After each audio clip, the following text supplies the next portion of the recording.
সখীগণকে বলেছেন, সখী রে আজ তো বেলা সন্ধ্যা হয়ে গেল, আমাদের প্রাণে বধূ বাকি একবার দর্শন হলো না। তোমার যদি গোবিন্দকে দর্শন হলো না, আচ্ছা দিনটা কোনদিন ভালো? কি গো মায়েরা, শুনছেন তো গান? দিন কোনটা ভালো? পূর্ণিমা দিন ভালো, আর পূর্ণিমার দিন নয় অনেক খারাপ দিন নাকি? আমাদেরকে যখন কীর্তন কেউ রাখতে যায় বা কীর্তন করাতে যায়, কে বলে দাদা ভালো একটা দিন দেখুন। আচ্ছা ভালো দিনটা কোন দিন? আমি বুঝতে পারছি না ভালো দিনটা কোন দিন। পঞ্জিকা থেকে ভালো দিন মানুষ খুঁজে,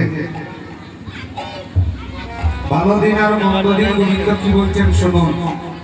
মেঘাচ্ছন্ন দিন কবু নহে দুর্দিন, মেঘাচ্ছন্ন দিন কবু নহে দুর্দিন, কৃষ্ণ কথা বিহীন সেই দিন হলো দুর্দিন।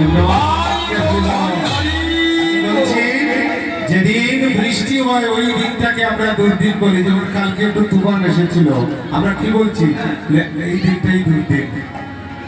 না না না না না, যে বাড়িতে যেদিন হরি কথা হয় না ওই দিনটাই দুর্দিন হয়ে গেল। আজকে রাধারানী সখীগণকে নিয়ে কৃষ্ণ কথা বলছেন, এমন সময় মনে পড়ছে বধুয়ার কথা। সখীগণকে ডেকে ডেকে বলছেন, তোরা নিয়ে চল, আমি বন্ধু দর্শনে যাব।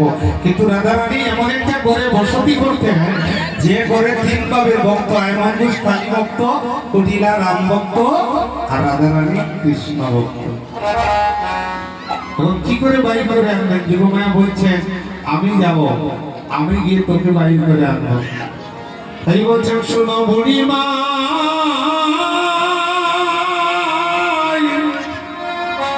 আমি তোমাকে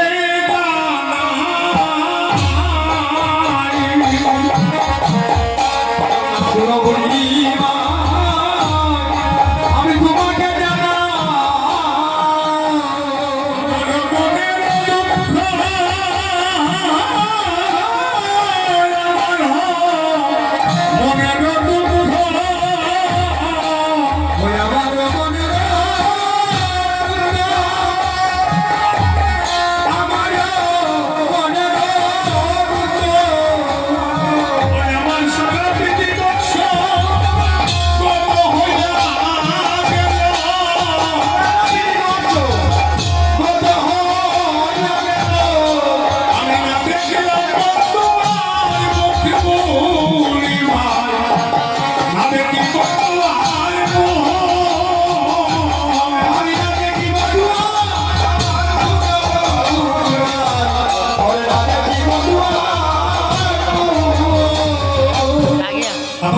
সারাটি দিবস হয়ে গেল,